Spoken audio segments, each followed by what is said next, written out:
देखो सांग मैंने मोर इलिश माछर झोलटा के सुंदर देखा एपटे कखारु शाग करड़ी पकई कर क्षीर पकई क्षीर पकई ना तो चारुमगज पकई सॉरी चारुमगज पकई कखारु शाग करपटे माछ झोल रेडी। देखो मुझे सब कम सारी सारे उठिकी 5टा बर्तमान बाजी सब कम घर बाहर सब ओल्ल सारे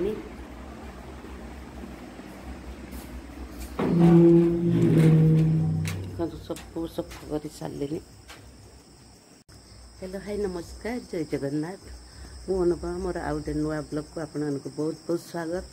केमती अच्छा तो निश्चिंत भगवान को दयारू आपण मैंने भलरे था खुशी था हेपी था मुझे बहुत भलरे अच्छी। देखो आज कम मु सब 5टा बेलू सारीदेली तापर मु रोषे घर को जी कौन रोषे करी मुझे आपको देखी। तो नीतिदिन तो कम उठू झाड़ू करूँ निहाती कहीं ये तो स्त्री लोक कम से कम तो डेली करने पड़ो किंतु मुझे शीघ्र कै माने 5टा बेलू कै उठे एक्चुअली 3:30 किंतु काम करने को आसे 4:30 कि 5 ये 2टा भितर मुझे आज मुझे 5टारे कम आरंभ कर ऑलरेडी मुझे सारीदेली सब सफा सुतरा सब सारीदेली। बर्तमान जीवा कौन रोषे करवा चलतु ताहले आ डेरी करनी आज सुंदर ब्लॉग टी स्टार्ट करदे। किसी माछ अच्छी बेक्टी माछ और इलिश माछ मिशामिशी अच्छी किसी माछ अच्छी ताको आज करदेवी आउ फुलकोबी अच्छी फुलकोबी देकी आज माछ टिके झोल करदेवी। आउ कौन अच्छी देखा फ्रिज्र तो चारिआडे भर्ती होती देखा कौन करवा मैंने सब काटिकुटी करवा पूरा एकाथरे बसिक रेडी करदेली गोटे एका अच्छे मने ना तेणु बेसी किसी करूनी खाली कखारु शाग आउ शाग मिसई गोटे शाग करदे कोबी फुलकोबी मोर भारी प्रिय फुलकोबी मु जमा आलू पकेनी ता सांगे खाली फुलकोबी माछ झोल करी माछ ये फुलकोबी आ ये देखो मस्तार माछ झोल करने मसला रेडी कर चिकेन मसला गरम मसला रसुण पियाज अदा आ बिलाती गुजराती सबू पकईकि एकाथरे ग्राइंडिंग करदेवी तापर मु माछ तरकारी प्रस्तुत करी। चलते आ डेरी करवानी। देखो मुझे तावा आगुरी बसई देसी तावा ताती गलानी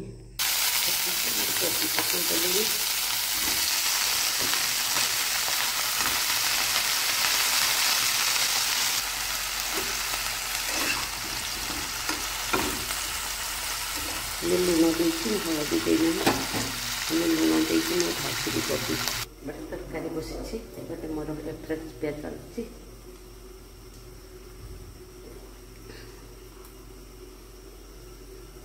एपटे गरम पानी बसई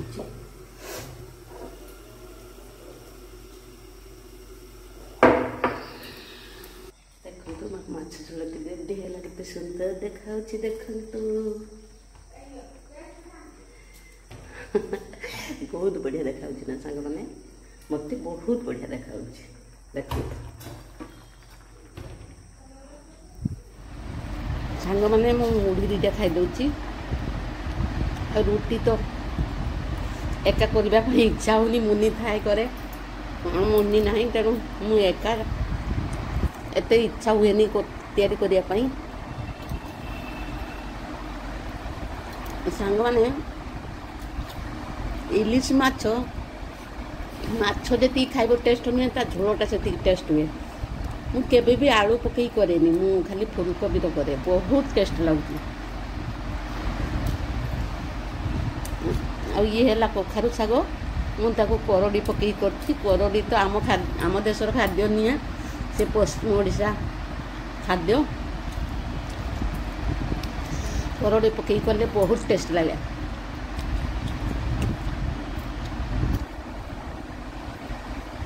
पश्चिम ओडिशा जेहेतु मो बोर बापघर तेणु मुझे गले सेठारू करड़ी नहीं आसे सब बेले मत बहुत बढ़िया लगे।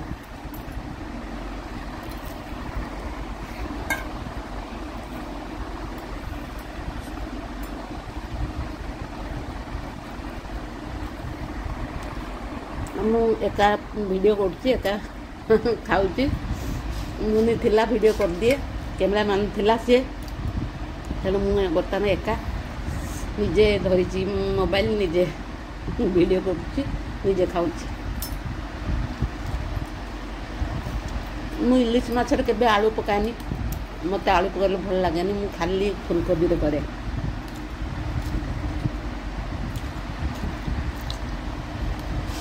କାହାକୁ ଇଲିଶ ମାଛ ଖାଇବା ପାଇଁ ଭଲ ଲାଗେ ମୋତେ କମେଣ୍ଟ ବକ୍ସରେ ଜଣାଇବେ। ମୋତେ ତ ବହୁତ ବଢ଼ିଆ ଲାଗେ ଆପଣମାନଙ୍କୁ ନିଶ୍ଚିତ ବି ଭଲ ଲାଗୁଥିବ। ମୁଁ ମୁଢ଼ିରେ ଖାଇଦେଉଛି ସହଜେ ମୟୂରଭଞ୍ଜିଆ ମୁଢ଼ି ପ୍ରିୟ ମୋର ଏତେ ପ୍ରିୟ ନୁହେଁ ମୋର ରୁଟି ପ୍ରିୟ କିନ୍ତୁ ମୁଁ ଏକା ଯୋଗୁଁ ମୁଢ଼ି ଖାଇଦେଉଛି। ସ୍ତ୍ରୀ ଲୋକ ଏକା ରହିଲେ ବିଶେଷ କିଛି କରିବା ପାଇଁ ଇଚ୍ଛା ହେବନି ଆଉ ଖାଇବା ପାଇଁ ବି ଏତେ ଇଚ୍ଛା ହେବନି। ମୁନି ଥିଲା ଦୁଇ ଜଣ ସାଙ୍ଗ ହେଉଥିଲେ ମୁନି ପଳେଇଛି ତା ଭାଉଜ ପାଖକୁ